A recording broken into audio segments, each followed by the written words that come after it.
오늘 그렇게 말하고 있죠. 베들레헴으로 보내며 이르되 가서, 베들레헴으로 보내면서 가서 아기에 대하여 자세히 알아보고 찾거든 내게 구하여 나도 가서 그에게 경배하게 하라. 이게 동방박사들에게 숙제를 줍니다. 가서 찾거든 나한테 이 얘기만 해서 나도 가서 경배하게 하라. 그래서 동방박사들은 헤롯궁에서 나왔습니다.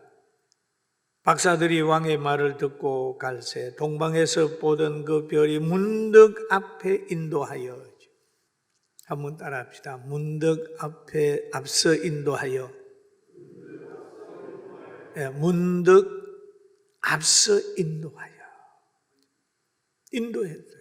가다가 아기 곧 있는 곳 위에 머물러 서 있는지라. 머물러 서 있는지라. 그 밑에는 뭐가 있나요? 예수님 계신 거죠. 별이 머무르는 그게 예수님 계십니다.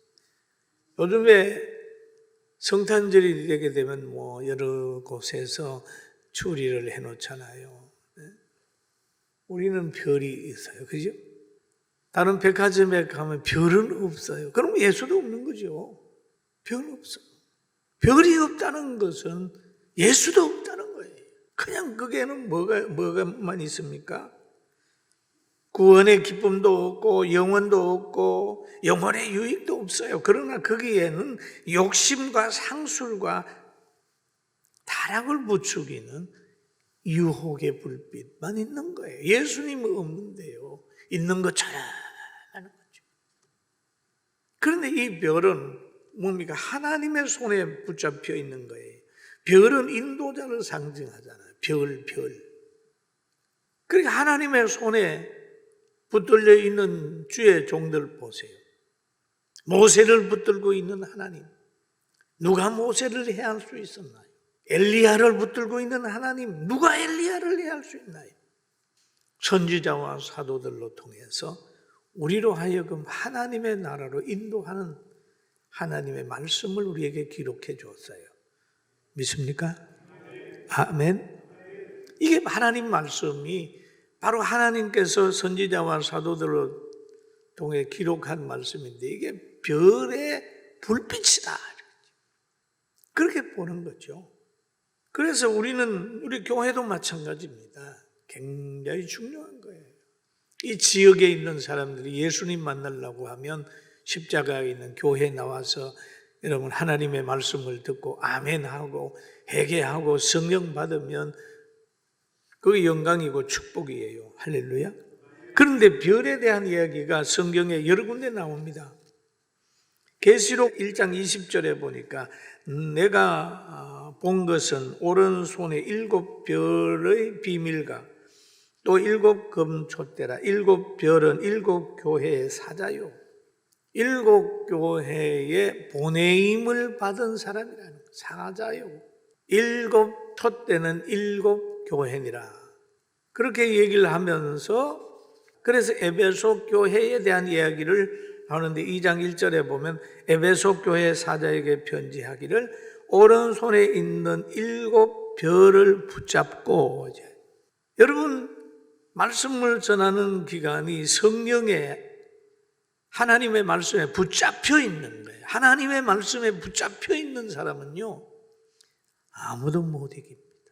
보통 안 붙잡혀 있으면 맛 잃은 소금이 되어서 모래만도 못하잖아요. 소금이 맛 잃으면요 모래만도 못해요. 그러나 하나님의 손에 붙들려 있으면 이길 사람이 없어요. 모세를 누가 이겨요? 아무도 못 이겨요. 여러분이 하나님의 손에 붙들리면 여러분을 이길 사람이 없어요. 믿습니까? 따라합니다. 하나님의 손에 붙잡혀 있으면 누구도 이길 수 없다. 누구에게도 지지 않는다. 하나님의 손에 붙들려 있는 거예요. 그러나 하나님의 손에 붙들려 있으면 순환은 있습니다, 여러분. 원망 많이 들어요. 모세의 삶을 한번 보세요. 고난의 삶이, 엘리야의 삶이 고난의 삶이었어요.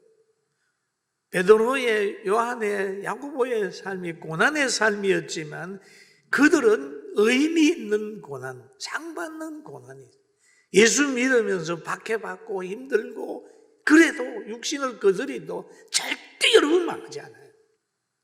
예수님 떠나고 세속에 빠지니까 별을 잊어버리고 방황하고 실패하는 거지 말씀에만 붙들리면 희망이 있어요. 믿습니까? 있는 거예요. 희망이 있어요. 그렇게 7별을 붙들고 성령에 붙잡혀서 목회한다면 또 믿음 생활한다면 영성으로 지성을 인도하고 영성으로 삶을 영위하고 영성으로 복지를 한다면 이어령 선생님이 그런 얘기를 해요. 지성에서 영성으로. 그러면 영성으로 지성을 다스려 가라는 거죠. 영성으로 복지를 하는 거예요. 그러니까 이 영성이 떠나면 뭐가 되느냐 하면 안 되는 거예요. 그들은 별을 보고 매우 크게 기뻐하고 기뻐했더라. 말씀과 믿음은 영성이 되고 영성으로 지식과 삶과 복지를 하면 하나님이 기뻐하는 삶이에요. 하나님이 기뻐해요. 동방 박사들은 그 별을 보고 매우 크게 기뻐했다. 왜요? 왜 기뻐했을까? 예수님을 만난다는 기대 때문입니다. 십자가를 보고 기뻐하는 사람, 교회를 보고 기뻐하는 사람, 말씀을 들으면서 기뻐하는 사람, 주의 종을 보고 기뻐하는 사람은 예수님을 사랑하기 때문에 그래요. 그러나 피하든지 싫어하는 사람은 예수님을 싫어하는 거예요. 예수님을 알려주고 믿음을 키워주는 분을 만난다면 얼마나 좋겠어요. 오늘 별을 보고 기뻐하는 거는 예수님 찾는 것 때문에 기뻐하는 거잖아요. 사랑하는 성도 여러분, 우리 삶 속에 큰 기쁨이 어디에 있습니까? 어디에 있나요? 성진에 있습니까? 물질에 있습니까? 어디에 있습니까?